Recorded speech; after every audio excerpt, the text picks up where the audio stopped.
جو ہمارے تحریک انصاف کے رہنما ہیں ان کی بھی ابھی ایک دن پہلے بیان آیا، حالانکہ تحریک انصاف کے جو سابق یعنی کہ رہنما، یعنی کہ جو آزاد کشمیر کے ایکس پرائم منسٹر تھے یعنی کہ سردار تنویر، انہوں نے بھی ایک سپیچ کی، انہوں نے بھی اپنا بیان جاری کیا، انہوں نے بھی خان صاحب کو کہا کہ خان صاحب باز آ جائیں، ہمارے اداروں کی جڑوں کو کھوکھلا نہ کریں۔ میں ان کا بیان بھی آپ کو سنواتی ہوں، لیکن خان صاحب باز نہیں، اور فائنلی ان کی گرفتاری ہوئی۔ سنیے کہ سردار تنویر الیاس ایک دن پہلے کیا کہہ رہے تھے۔ پچھلے ایک سال سے عمران خان اور پاکستان تحریک انصاف کے کچھ دوسرے لیڈر جس طرح ہماری جو پرائم انٹیلیجنس ایجنسی ہے اس کے سینئر آفیسرز کے خلاف اور خصوصی طور پہ ایک بڑے ہی سینئر افسر کے خلاف اور ادارے کے حوالے سے لوگوں کے ذہنوں میں خدشات اور بدظنی پیدا کر رہے اور عوام اور مسلح افواج کے درمیان ایک خلیج پیدا کرنے کی کوشش کی جا رہی ہے، جہاں پہ قوم اپنی مسلح افواج پہ مکمل یقین رکھتی ہے اور ایک ایسا اعتماد کا رشتہ ہے کہ مسلح افواج اپنی جانیں دیتی ہے ملک اور قوم کے لیے۔ ہماری ملک اور قوم کی سلامتی اور سیکورٹی کی ضامن ہے یہ مسلح افواج، اس لیے قوم کو ان پہ ناز ہے، فخر ہے۔ آپ ایسی بدظنی پیدا کر رہے ہیں، آپ پاکستان کی جڑیں کاٹ رہے ہیں اور پاکستان کی جڑوں کے اوپر وار کر رہے ہیں۔ جی، تو آپ لوگوں نے سن لیا، بات صرف سردار تنویر الیاس تک نہیں ہے، بلکہ خان صاحب نے ابھی 2 دن پہلے جو اپنی ایک ریلی نکالی تھی، اس ریلی میں انہوں نے گاڑی کے اندر سے بیٹھ کر جو تقریر کی تھی، اس میں انہوں نے دوبارہ سے جنرل فیصل نصیر کو تنقید کا نشانہ بنایا تھا۔ اس میں انہوں نے کہا تھا کہ جناب وہ ڈرٹی ہیری ہیں، انہوں نے کہا تھا کہ اگر ان کا قتل ہو گیا تو اس میں اسٹیبلشمنٹ انوالو ہوگی، اور اس کے بعد اسٹیبلشمنٹ کا پارا فل ہائی ہو گیا تھا۔ اس کے بعد جو ہے عاصم منیر صاحب کا بیان آیا تھا، ISPR نے اپنا بیان جاری کیا تھا جو کہ یہاں پر آپ کو نظر آ رہا ہوگا۔ اس میں انہوں نے کہا تھا کہ خان صاحب جتنی بھی باتیں کر رہے ہیں وہ ساری کی ساری فیبریکیٹڈ ہیں اور ایک ملیشیس کیمپین ہے جو کہ خان صاحب اداروں کے خلاف چلا رہے ہیں، اور انہوں نے کہا تھا ISPR نے کہ اب ہم مزید اس کو برداشت نہیں کریں گے۔ یہ بات 100% متوقع تھی کہ خان صاحب نے جو ہے وہ گرفتار اب ہونا ہی ہونا ہے۔ خان صاحب کو جتنی ڈھیل دینی تھی اداروں نے انہوں نے دے دی ہے، اور آج خان صاحب جو ہیں وہ ان کو رینجرز نے گرفتار کیا، اور جس طرح سے وہ ان کو گھسیٹ کے لے کر جا رہے تھے، اس پہ جتنا بھی دجالی میڈیا ہے اب وہ خان صاحب کے حق میں آ گیا تاکہ وہ خان صاحب کو ایک بڑا لیڈر جو ہے وہ بنا کر ثابت کرنے کی کوشش کریں۔ میں آپ کو بتا دوں کہ دوران حراست عمران خان کی رپورٹس جو ہیں وہ کروا لی گئی ہیں، مطلب ان کی میڈیکل رپورٹس، وہی میڈیکل رپورٹس جس سے خان صاحب بہت زیادہ ڈرتے تھے۔ اب بہت دلچسپ ہوگا جب خان صاحب کی رپورٹس منظر عام پر لائی جائیں گی اور اس میں بتایا جائے گا کہ خان صاحب کے خون کے سیمپلز میں کیا آیا ہے اور خان صاحب کی ٹانگ کے سیمپلز میں جو وہ کہتے ہیں کہ جی ان کی ٹانگ سوج گئی ہے اور سارا کچھ ہو گیا، وہ کیا آیا ہے۔ اور اسلام آباد ہائی کورٹ عمران خان پہنچے تھے اور وہاں پر جو ہے خان صاحب کو گرفتار کیا گیا۔ ریحام خان کا بھی رد عمل آ گیا ہے۔ ریحام خان نے ٹویٹ کرتے ہوئے کہا کہ میں اپنے کسی فیملی ایونٹ کے اندر جو ہے وہ اتنی بزی ہوں کہ میرے پاس ٹائم ہی نہیں ہے کہ میں کامنٹ بھی کر سکوں عمران خان کے اوپر۔ اس کے علاوہ جو ہے اور بھی سیاستدانوں کا وقتاً فوقتاً جو ہے وہ رد عمل آ رہا ہے۔ یہاں پر میں آپ کو بتا دوں کہ خان صاحب کے اوپر اس وقت 122 سے لے کے 170 کے قریب مقدمات درج ہیں، لیکن جس مقدمے میں خان صاحب کو آج گرفتار کیا گیا ہے وہ القادر ٹرسٹ کا مقدمہ ہے، اور یہ نیب کیس تھا، اور اس نیب کیس کے چکر میں ان کے وارنٹ گرفتاری جو ہیں وہ آلریڈی ان کے پاس موجود تھے۔ رینجرز نے بھاری نفری کے ساتھ عمران خان کو گرفتار کیا ہے۔ یہاں پر میں آپ کو اگلی خبر بتا دوں کہ عمران خان نے جو ہے اب ان کی بچت اس معاملے میں تب تک نہیں ہوگی جب تک کہ وہ آ کر قوم سے معافی نہیں مانگتے، اور جب تک آ کر وہ یہ نہیں کہتے کہ انہوں نے جو کچھ کہا تھا وہ سب کچھ ملیشیس کیمپین کا حصہ تھا۔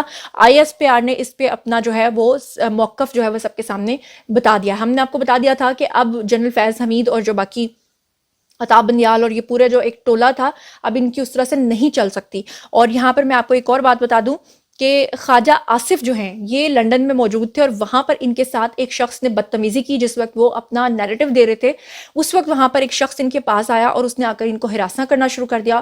میں وہ ویڈیو بھی آپ کو دکھاؤں گی، اور وہ ویڈیو بھی میں آپ کو دکھاؤں گی جب پولیس ان کو وہاں سے گرفتار کر کے لے گئی۔ پولیس نے جب پتہ لگایا کہ وہ شخص جو خواجہ آصف کے ساتھ بدتمیزی کر رہا تھا وہ کون تھا، تو پتہ یہ چلا کہ وہ PTI کا ہی رہنما نکلا۔ تو بیسیکلی خان صاحب نے جو بدتمیزی کی سیاست کو طول دیا، جو اپنے لوگوں کے ساتھ وہ سڑکوں کے اوپر لوگوں سے بدتمیزی کرواتے ہیں، انہوں نے اس سے پہلے مسجد نبوی میں نعرے لگوائے، اس سے پہلے انہوں نے لندن کی سڑکوں پہ مریم اورنگزیب کے ساتھ بدتمیزی کروائی، اور یہاں تک اب باتیں کھل کر سامنے آ گئی ہیں کہ مریم نواز کو زہر دینے کا پلان تھا، ساتھ میں حامد میر کو زہر دینے کا پلان تھا۔ لیکن ان کا وہ پلان جو ہے وہ ناکام ہو گیا. صرف مریم نواز اور حامد میر بچ گئے, لیکن باقی تمام لوگ جو ہیں وہ دنیا سے چلے گئے, جس میں قندیل بلوچ ہیں, مولانا سمیع الحق ہیں, خادم رضوی ہیں, عامر لیاقت ہیں, ارشد شریف ہیں, مولانا عبدالشکور ہیں. اب تو یہ دوران حراست عمران خان سے پوچھا جائے گا اور وہ کیا کیا اگلیں گے اور کیا کیا نگلیں گے, یہ چیزیں میں آپ لوگوں کے سامنے رکھوں گی. ساتھ ہی ساتھ میں آپ کو بتا دوں کہ اس وقت بشرا بی بی جو ہیں ان کے بارے میں یہ اطلاعات آ رہی ہیں کہ وہ زمان پارک چھوڑ کے بھاگ گئی ہیں اور بہت زیادہ وہ ڈری ہوئی ہیں, بہت زیادہ گھبرائی ہوئی ہیں, کیونکہ انہوں نے خان صاحب کے سر پہ بالٹی رکھوا کے دیکھ لی, انہوں نے 6 مہینے کمرے کے اندر چلے کاٹ کے دیکھ لیے. آپ ذرا یہ ویڈیو دیکھیے جس میں خان صاحب کہہ رہے ہیں کہ میں نے آج تک ان سے زیادہ نیک خاتون نہیں دیکھی جو کہ ایک ہی کمرے کے اندر 6 مہینے تک رہی. تو 6 مہینے اندر ہی چلے کاٹتی رہی, لیکن ان کا چلا کوئی کام نہیں آیا اور وہ خود جو ہیں وہ ہیرے مانگتی رہی اور جوہرات مانگتی رہی اور 5-5 کیرٹ کے رشوتیں مانگتی رہی ہیروں کی. ہیو اے لک. میری زندگی میں کوئی میں ایسا انسان نہیں ملا ابھی تک جس کی ساری زندگی صرف قرآن اور سننا پہ ہے. میں نے کوئی ایسی خاتون نہیں دیکھی کہ 6 مہینے ہو گئے مجھے یہاں, وہ ایک کمرے میں انہوں نے 6 مہینے گزارے. ایک کمرے میں 2 کمروں میں 6 مہینے گزارے. میں سمجھتا ہوں, میں کئی دفعہ لوگ کہتا ہوں اللہ میں نے بڑی قربانی اپنے ملک کے لیے دے رہا ہوں, لیکن وہ ایک کمرے میں, اور ایک کمرے میں نہ کبھی رات کھانا کھایا, نہ کوئی شاپنگ ہے, نہ آج تک انہوں نے کوئی باہر میں ٹرپ جاتا تھا. وہ میرے ساتھ سوائے مکہ مدینہ جانے کہ وہ میرے ساتھ کسی نہ باہر ٹرپ میں انٹرسٹڈ ہے. اس کے بارے میں اب آپ لوگوں نے فیصلہ کرنا ہے. آپ کو کیا لگتا ہے, جو کچھ بھی آپ لوگ سوچتے سمجھتے ہیں کامنٹ سیکشن میں آئیے, شیئر کیجئے, مجھے بتائیے کہ یہ جو ادارے اتنے عرصے سے خان صاحب کو ڈھیل دے رہے تھے, کیا یہ ڈھیل دینی چاہیے تھی, نہیں دینی چاہیے تھی؟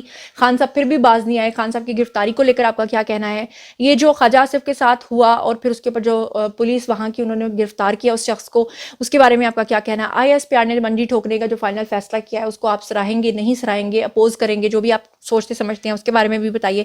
یہ بھی بتائیے کہ تحریک انصاف کے جو سابق جو رہنما ہے, بلکہ آزاد کشمیر کے جو یعنی سابق وزیر اعظم یعنی سردار تنویر, انہوں نے جو کچھ پہلے ہی کہہ دیا تھا اور جس طرح سے بیانات آ رہے تھے اس کے بعد بھی خان صاحب اس بات کو نہیں سمجھ پا رہے تھے, اس کے بارے میں آپ کا کیا کہنا ہے؟